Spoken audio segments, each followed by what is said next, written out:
Welcome to Family Life Perspectives. This is Dr. Harry Broomfield, Director of Perspectives Counseling Centers, Perspectives of Troy.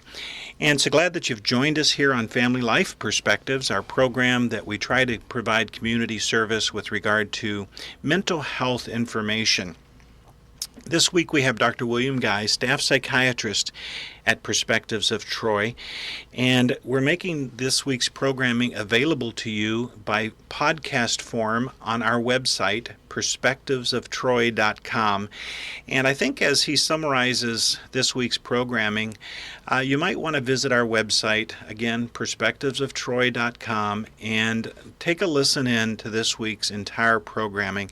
We think it'll be beneficial to you.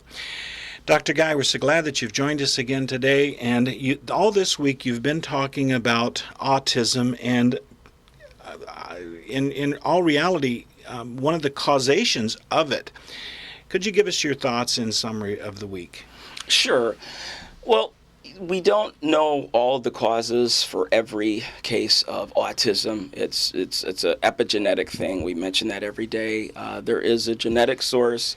If you have an identical twin with autism, then your chances of having it are 60%. If it's a brother or a fraternal twin, it's only 10%.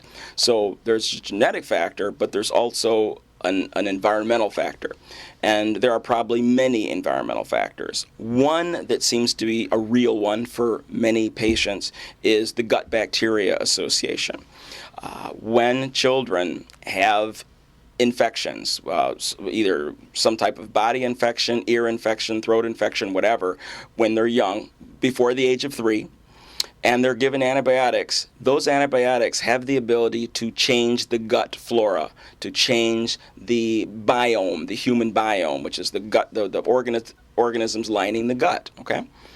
And so that it is skewed so that only the hardier bacteria survive and become a larger in number. Well, yes. Some of those hardy bacteria are Clostridium species. Clostridium, unfortunately, can produce some toxins. And one of the toxins is a metabolite of carbohydrates called HPA, or I'll just abbreviate it to propionic acid, okay? Propionic acid is a fat. It is a small fatty acid, and it gets into the blood, and it goes into the brain, into the neuron, and can switch genes on and off. And the other thing is that there is a direct effect of propionic acid in that it affects, at least in animal models, it causes them to be antisocial, so that they stop smelling each other, they stop hanging out and enjoying each other's company, they become hyperactive. We're talking about lab